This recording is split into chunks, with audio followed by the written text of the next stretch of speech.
Hello, so this is a revision video for AP Chemistry 6.3, Heat Transfer and Thermal Equilibrium. Temperature is a measure of the average kinetic energy of the particles in a substance. In a warm object, particles move faster, and in a cooler object, particles move slower.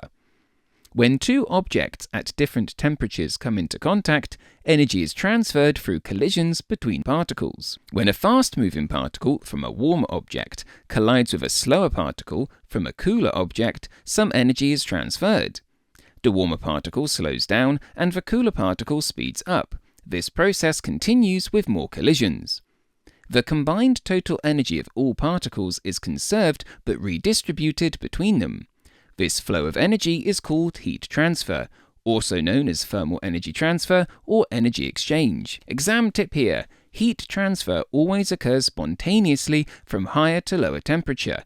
Energy doesn't flow from cold to hot unless work is done, for example in refrigeration. Over time, as energy is exchanged between two objects or systems, the temperature difference between them decreases.